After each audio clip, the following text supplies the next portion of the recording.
President Biden dropped into Kyiv this morning for a surprise and historic visit to mark the first anniversary of Russia's large-scale invasion.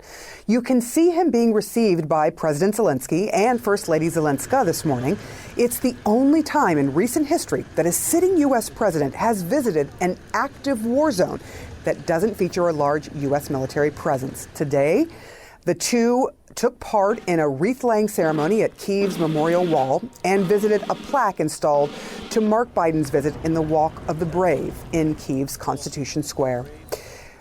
President Biden announced $500 million in assistance to Ukraine while there and new sanctions on Russia.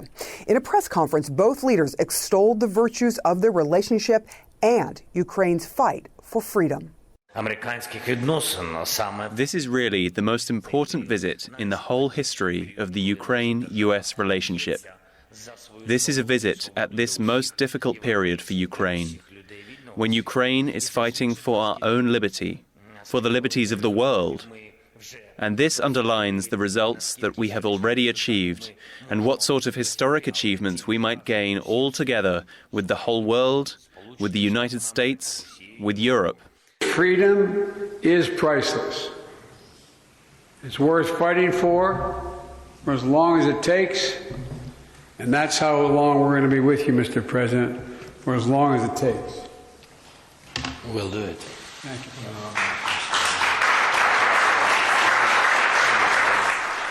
The trip comes just after a heated Munich security conference, one where his vice president, Kamala Harris, accused Russia of crimes against humanity, and his Secretary of State, Anthony Blinken, warned China not to supply arms to Russia as the war drags on. It comes as China's top diplomat, Wang Yi, heads for Moscow. And unsurprisingly, there has been pushback from Beijing, the foreign ministry today saying the United States is in no position to make demands of China. Well, at that Munich conference, Christian spoke with the Ukrainian foreign minister. He told her what his country needs to keep fighting for their own sovereignty. Take a listen. Foreign Minister Dmytro Kuleba, welcome to the program. It's my pleasure. We're told that there is a consensus that Vladimir Putin is not ready to engage in any serious roundtable negotiations. Does that match with what you know? Yes. When I look at the update from the front line, I see that whatever Russia says, it's not looking for negotiations. It's not looking for just peace. They are on the offensive. They are sending missiles and drones on our critical energy infrastructure and our cities. You do not behave like this when you are seeking negotiations. Or when you're trying to get the upper hand in order to have negotiations. Absolutely. No, this is he wants war. He wants to destroy Ukraine. And I believe he's obsessed with this idea. In all your deliberations, your meetings here face-to-face with many of the world leaders, including your allies who are supporting your defense, do you feel that you are now there or on the road to getting what you need to maintain a robust defense and even maybe an offense? When the war began a year ago, we realized that we need certain types of weapons to become capable of first defending our territory, but also then liberating our territory. And there are 7 types of weapons on this list. I call it the Big 7. And in 1 year, we unlocked 6 out of 7, with only fighter planes remaining on the wish list. A conversation on every type of weapon started with a no. Every single weapon started with a no. In the end, we got it.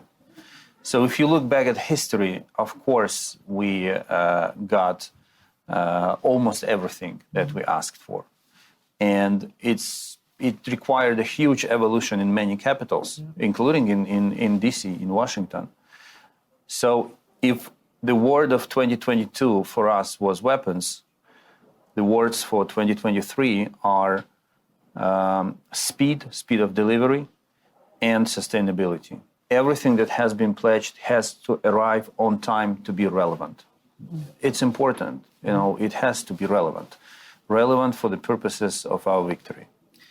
And also ammunition. You need to be able to maintain and supply the weapon systems that they've sent you. And we've heard at the Munich Security Conference that there's a growing worry in Europe that the production facilities just aren't as ramped up as they might be in Russia, which has a permanent production facility. You know, the peace dividend changed the NATO view of war and what they needed to do. How much does that worry you? How much ammunition are you getting through? I know that you're the foreign minister, but how much does that worry you? I bet you I can uphold a very detailed conversation on ammunition. Go on, Trust me, being a foreign minister, that's what I had to learn, or what life forced me to learn over the last year. Listen, first, do not overestimate Russian capacity to produce weapons. Second, our partners have a tool in their hand how to further suppress this production, which is sanctions. And we proposed a very specific, for example, we proposed a very specific list of Russian entities involved in the production of missiles. So put them under sanctions, make their life even more complicated, and suppress the production of missiles. Third, there will never be enough of ammunition as long as the war continues. This is just the statement of fact. Yes, if you ask me what I need the most here and now, I will say artillery ammunition. If you ask me, imagine it's solved, what's next, I will say howitzers to use this ammunition. And if that is solved, I need tanks and armored vehicles to advance. So the conversation of ammunition was really important here. And this is why here in Munich, I brought together Ukrainian and German defense industries to sit down and seek solutions of how they can ramp up production. But be it in the United States or in Germany or in any other country, businesses need contracts. And to have contracts, you need money. And therefore, governments who want to support Ukraine, they can finance their own companies by contracting their production of ammunition and other weapons. And that's what we are working on. Are you convinced by all the good words you hear that your allies will stay with you to the bitter end or for however long it takes, and that there's no peace without Ukraine being at the table, there's no Ukrainian negotiations without Ukraine, the mantra? Are you sure about that, or do you feel like you're being encouraged maybe to look for areas of a diplomatic possibility? I don't believe that some of our closest friends will negotiate behind our backs. So I have trust in that. Even if someone decides to do so, I can tell in advance, I take the opportunity of people watching you, whatever you negotiate between our backs will be rejected by us, even if you're the closest friend. I think it's a fair deal. I think that our closest friends will stay by us until we win. The question is, of course, how much time will it take? We live in democracies. Governments change, leaders change. So this is why it is so important to maintain what is bipartisan support in the United States or multi-partisan support here in Germany, so that whoever comes to power, the support will be there. And frankly, yes, I have to be cautious. I have to show some rationality and say that, of course, you cannot trust everyone in this world. But I don't think it's about trust. I think it's about a group of countries who understand that victory of Ukraine is not only in the best interests of Ukraine, but in their own interests. Yes, and that is what your president said when he came here last year to say, our fight is your fight as well, and you need to help us. And he said it again. He portrayed this struggle as David versus Goliath, and that David had to win. Question is, what is winning? We see what your side has put out. We see the 10-point plan. Fundamental in there is that Russia removes itself from all the territory it's occupied since 2014. When I ask NATO Secretary General or any other government, including the United States, they won't define what winning looks like. Again, it's up to you. But 1 year later, what does winning look like? Full restoration of Ukraine's territorial integrity. This is the first victory that we have to gain on the ground. Then other victories will follow on making Russia compensate, on bringing perpetrators to account, But more broadly speaking, we have to answer the most important question. What needs to be done to ensure lasting peace in the region and in the whole Euro-Atlantic area?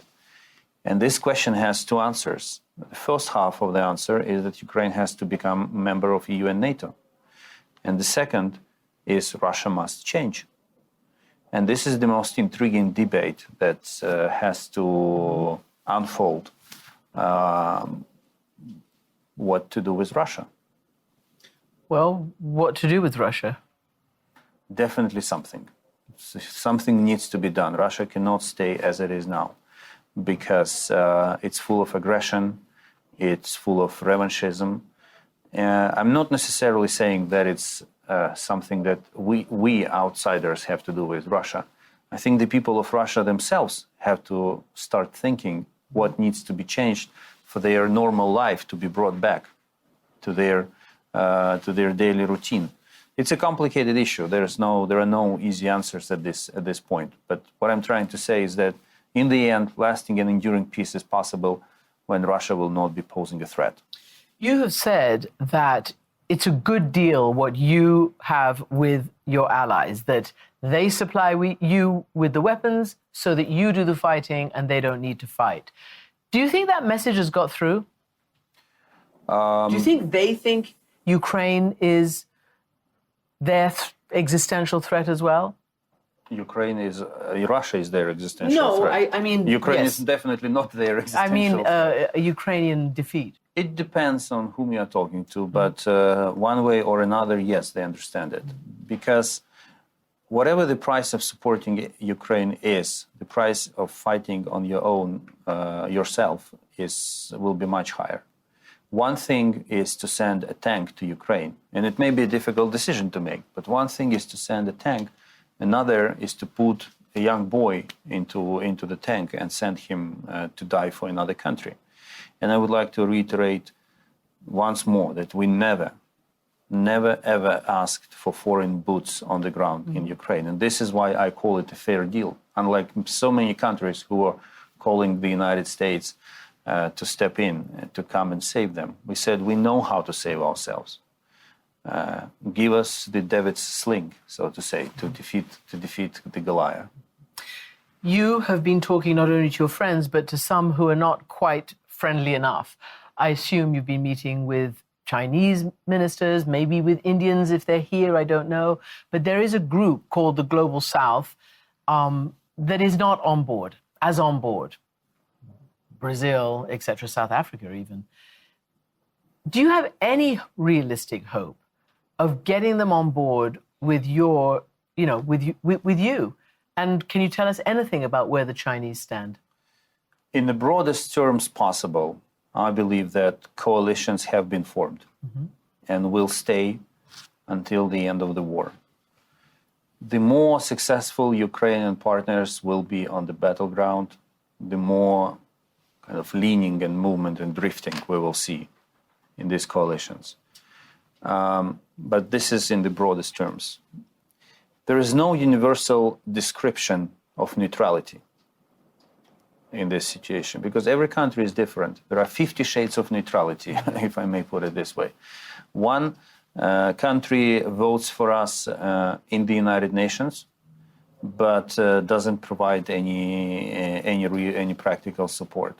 Another country is not voting in the United Nations, is not openly providing support, but is doing it discreetly.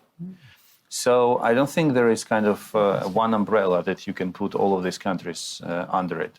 Everything is very nuanced.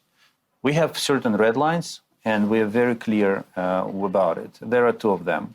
The first one, if you are calling for peace, make sure that your peace idea is not based on the need for Ukraine to concede territories. No peace initiative can be based on the idea that Ukraine has to concede territories.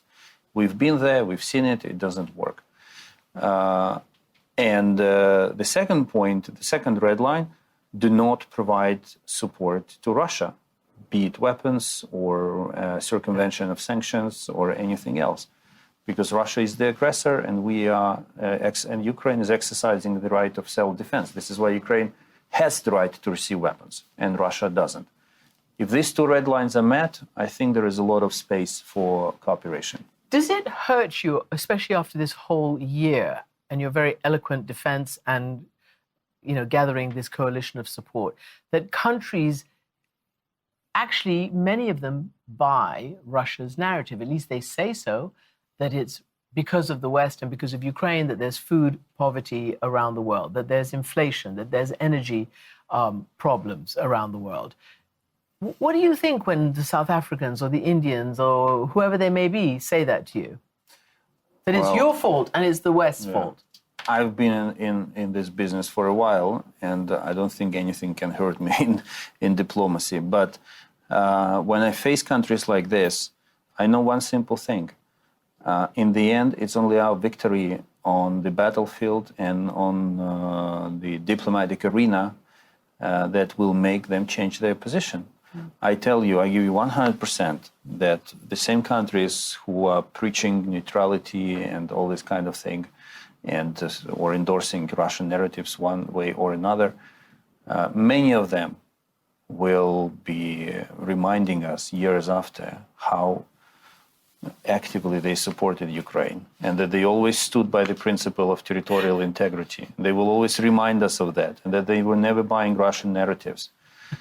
You have to win to change some people, and the same, you have to win to change some countries. How long will it take you to win? It's the most painful question. I think we should not be asking ourselves this question. I think every day, instead of asking ourselves, how long will it take to win, we should be asking ourselves, what else can I do to make Ukraine win? It completely changes the optics.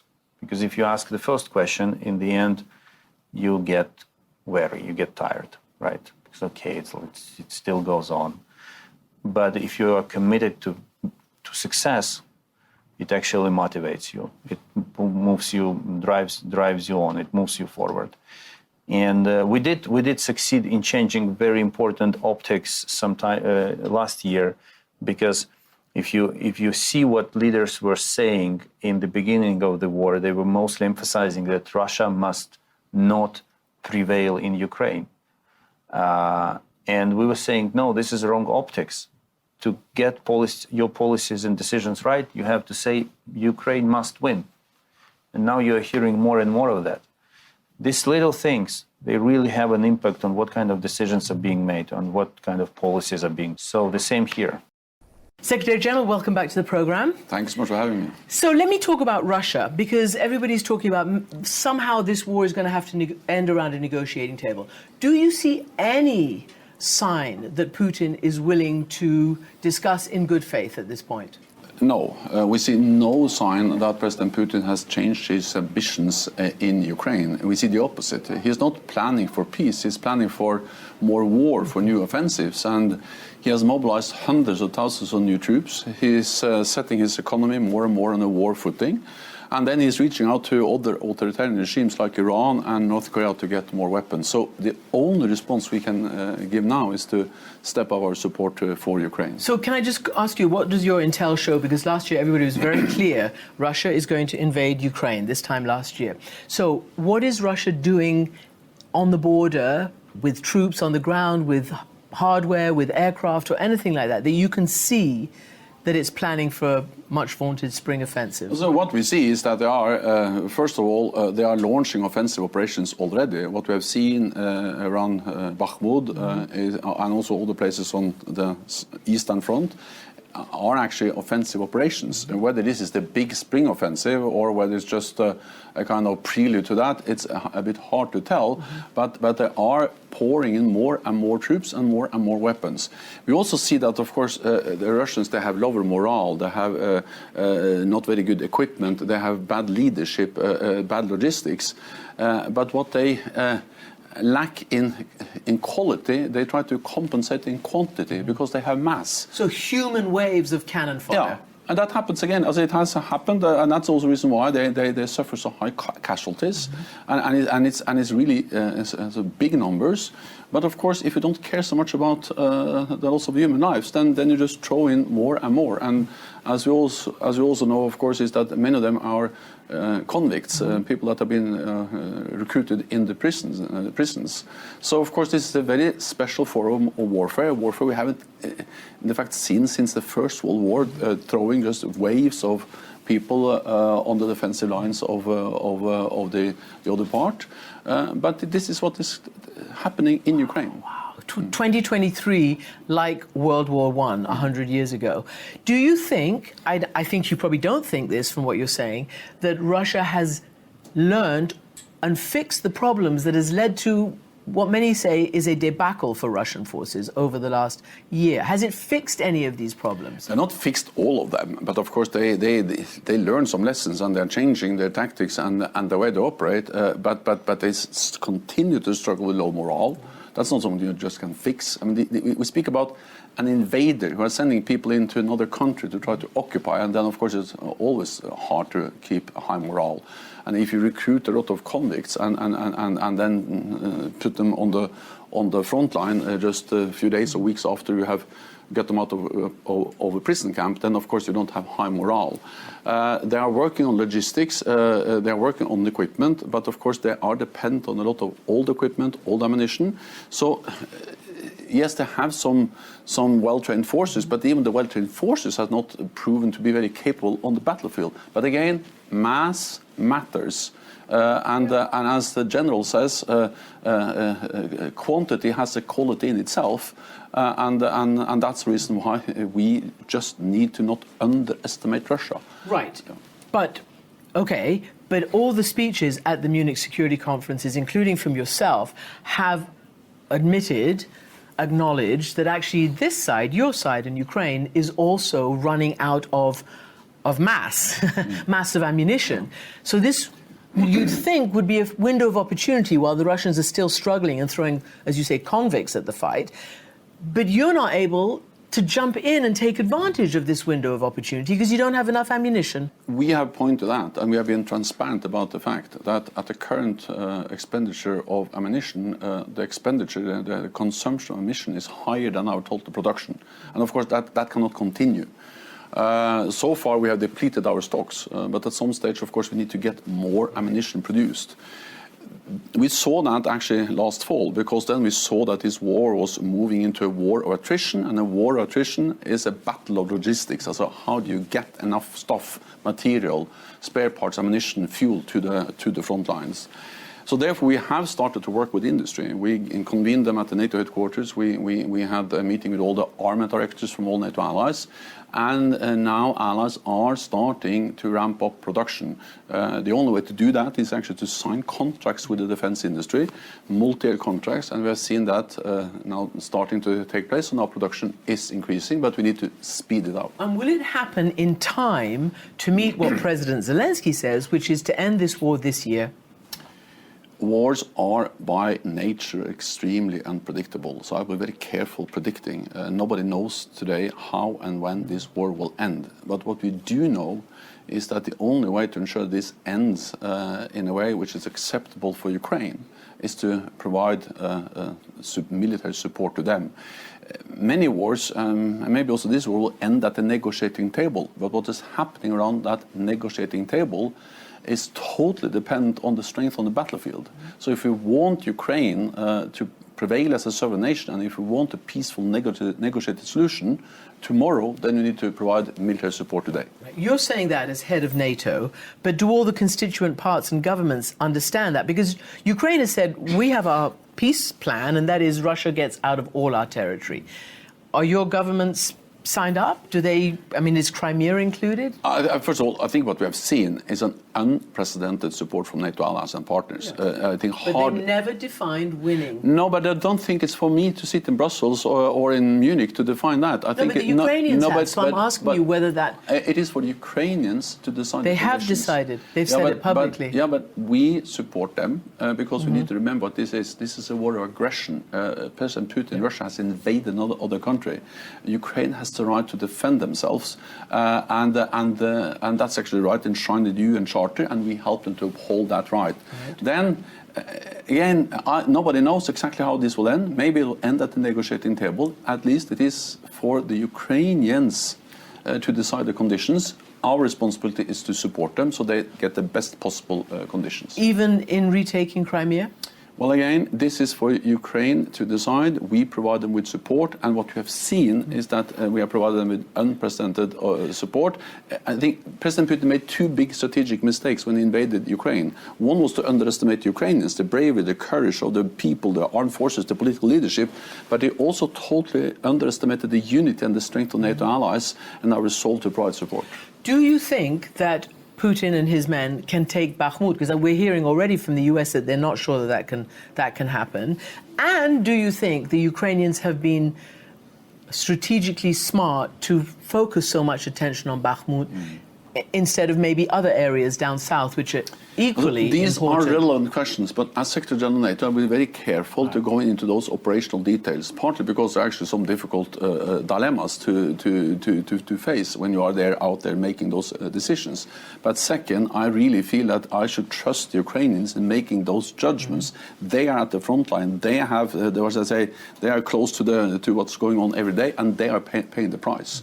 Because, of course, they are paying a price for holding the lines in Bakhmut. 100%. And there's, as you heard Zelensky, the president, say yesterday, hurry, hurry, hurry, speed is of the essence right now. And you're basically telling me that we can't hurry because we don't actually have the wherewithal and we have to wait to get the production up and running. Well, as we are stepping up both the volume but also the speed in which we are delivering aid to Ukraine. Because allies, we met at the NATO headquarters with the defense ministers just earlier this week, and the message from all of them is that we need to deliver more. And that's the reason why we are depleting our stocks, why we are taking weapons we were planning to use for our own defense to deliver to Ukraine, because you realize that if Putin wins in Ukraine, it's also dangerous for us. Exactly. So it's not only in solidarity with Ukraine, but it's also because it's in our security interest to ensure that Putin doesn't win. So let me ask you about us, i.e. the NATO nations. I think some of the Baltic states are kind of concerned because they're the closest to any adventurism by Putin. And they are worried that not even a brigade, not even 5,000 soldiers of NATO have gone to sort of be a buffer, you know, with the hardware and all the rest of it, that the governments either don't want to or can't afford to or are strapped or whatever. I remember in the NATO summit, you announced, I think even on our air, that perhaps 300,000 forces would go to defend that front. And it hasn't happened. What's happening No, here? but now I think we're mixing two different things. I never announced that we have 300,000 troops. But you hope that would be... We are starting to develop a new force model, and actually we have fundamentally changed how we conduct collective defense in Europe since 2014, because NATO didn't start to respond to this last year. We started in 2014 when we had the illegal annexation of Crimea and Russia went into Donbass. What we have done since then, and what we are also now stepping up, is to have more high readiness forces. So I think it will be absolute without any meaning to deploy hundreds of thousands of troops. Okay, what about 5,000 in Lithuania, for instance? It is the common, what we have decided is to have battle groups. They are already there in all the Baltic countries and in all the Eastern Allied countries, 8 battle groups in 8 countries. Then we are now in the process of making them scalable to have air-marked forces, brigades that can be, that will train, have pre-positioned equipment, and then can be quickly deployed. But even more important is, of course, that we will have then hundreds of thousands of troops that will be available for reinforcement. I think if there's anything I learned from Ukraine is that you need to be able to move your forces quickly to where they are needed. So we don't have to deploy everyone in one specific place, but have high readiness, pre-positioned equipment. And then these troops we have in the Baltic countries are also backed by substantial naval and air forces. Is there a difference between you and Finland, for instance, over joining NATO? You had suggested in the last couple of days that maybe there could be separate accessions because of Turkey's opposition to Sweden for the moment. But the Finnish Prime Minister today told me no change, that they are going to join simultaneously. What I can say is that it's my position and NATO's position, that is that we invited Finland and Sweden at the same time. We signed the accession protocols at the same time, and I'm working hard to get them into NATO at the same time as soon as possible. Then I also stated that the most important thing is not whether they join exactly at the same time, but that both are allowed into NATO as soon as possible. I went to Ankara earlier this week. We had good talks also on the issue of membership for Finland and Sweden. The process is moving. Again, it's for Turkey to announce what their position is, but at the end of the day, NATO has made the decisions we have to make as allies. The invitation, the signing of the accession protocols. So now it's for each and individual ally to ratify. 28 allies have already ratified. And of course, then it's a Turkish decision whether they ratify 2 protocols, Finland and Sweden, or only Finland. And yourself, are you going to seek another extension of your term? No, I made it clear that I'm leaving this autumn. I'm very privileged and honored to have been able to serve in NATO for so many years, but I'm absolutely certain that this great alliance is able to find a good person to follow me as Secretary General. So even if I asked, you wouldn't stay? It's absolutely stupid to speculate about all these potential things. My main focus now is on how to ensure that this alliance support Ukraine, how we are ramping up production, how we ensure our collective defense so this conflict doesn't escalate, and that's my focus. And just one thing, your term will be defined, I think, by Russia and Ukraine. How have you changed? How has it changed you in this last year? The hopes I had about creating a better relationship with Russia, they had totally disappeared. I grew up after the Cold War. I saw how we were able to gradually improve our relationship with Russia in the 1990s and the beginning of 2000. And also as a Prime Minister of Norway, we actually were able to work together with Russia on many issues. But that has totally evaporated because of the aggressive actions by Russia. They started some years ago, but of course the full-fledged invasion of Ukraine last year was a clear message that Russia is walking away from any dialogue, cooperation with NATO and the West.